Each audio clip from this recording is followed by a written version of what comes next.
Hello everyone and welcome to a new concert lesson where we break down classical music so that everyone can enjoy it.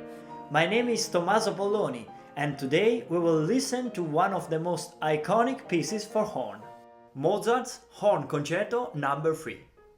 Let's start! First of all, let's clarify this strange Italian word, concerto. In this context, it means a musical composition, usually in free movement, for a solo instrument and orchestra. The version we'll be listening to is an arrangement for horn and piano, where the piano will play a reduced orchestral part. Born in Salzburg, Austria in 1756, Mozart frequently toured around Europe, first as a child prodigy, and later as an acclaimed pianist, violinist, and composer. In the last years of his life, he settled in Vienna as an independent composer, and there he wrote no less than 4 horn concertos, all dedicated to his dear friend Ignaz Lloydgibb. As a side note, Mozart was fond of pulling pranks on his poor friend Lloydgibb and left some, let's say, strange indication in the solo part sometimes. Mozart is considered one of the shiniest representatives of the classical style, and the first movement of the Horn Concerto No. 3 is a good example to understand the Concerto-Sonata form. In a classical concerto, the two main features are the dialogue structure and sonata form. The dialogue structure refers to the interplay between the soloist and the orchestra. Sometimes one of them is playing in a leading voice, while the other one is just accompanying or listening, and vice versa, just like a normal conversation.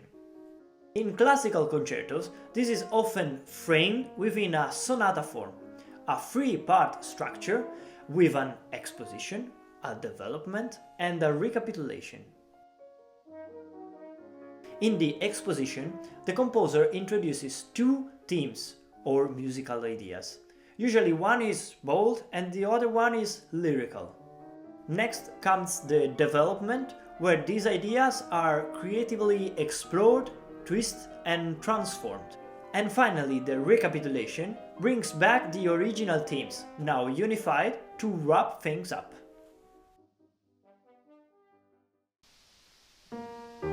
Before the exposition, the piano introduces the first theme, joined by the solo horn in an introduction called Ritornello, this one that we're hearing. This Ritornello, which means repetition, will be played many times during the piece. And here starts the exposition.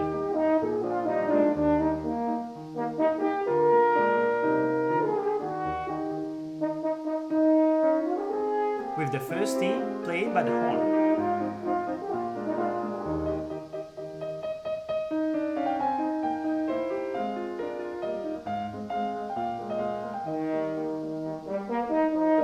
Now, do you remember the dialogue structure?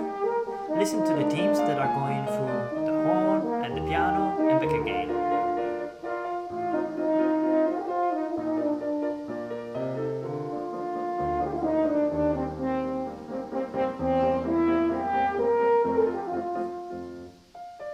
And now the second theme, the lyrical one, which is being played by the piano. And repeated by the horn.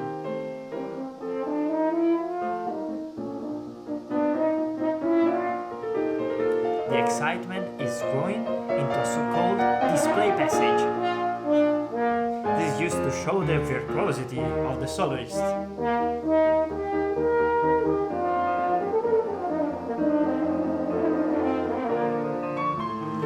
And the final trill means that the exposition is finished.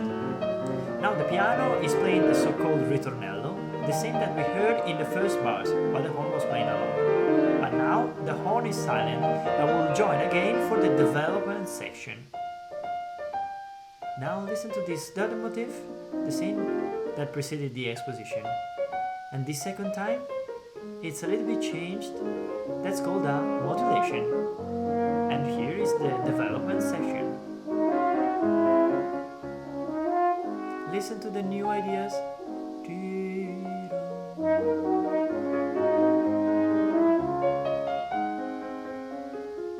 And now, be careful. In this part, something magic happens. The composer changes the main focus from the soloist, who is now accompanying, to the orchestra, here the piano, which is modulating again and again. We're feeling, oof. And now back, the horn is protagonist again, and he is modulating again with these arpeggios, and is bringing us to the end of the development section. Listen to that. This is the first theme. So, this is the recapitulation section.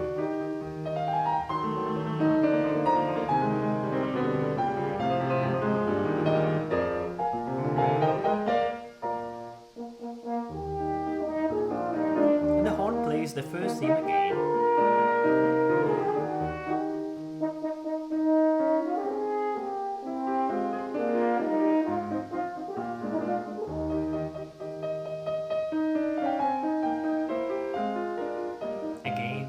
Structure,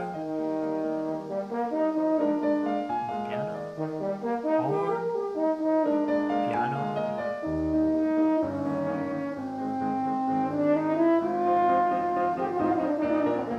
and now listen. Finally, the second theme appears again, but this time it is in the tonic key, giving us a feeling of being home after a travel.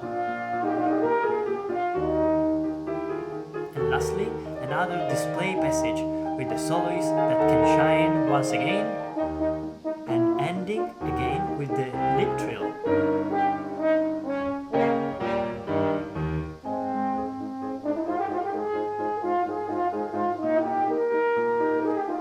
Now, is it the end? No! What? Mozart put an extra virtuoso passage with these triplets. And another trill, very difficult to play with the instrument of that time. The ritornello here is played by the piano once again, just before the horn will play a virtuoso passage on its own. And this is called cadenza.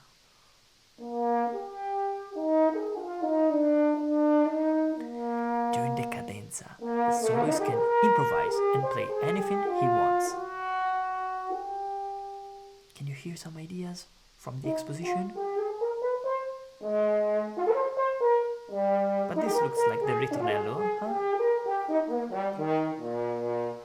This cadenza was first played by Dennis Brain, a virtuoso English horn player.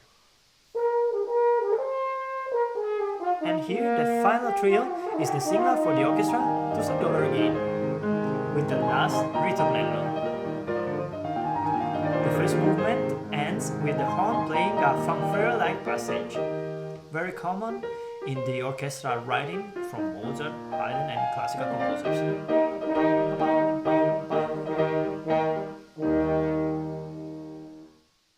And that's it for the first movement. I hope you enjoyed this video, and in the caption you can find some other sources or videos if you want further knowledge about classical music or the horn. You can click here to listen to the full-length, non-interrupted performance of the horn concerto, or here if you missed the first concert lesson about the Morceau de Concert by Camille Saint-Saëns.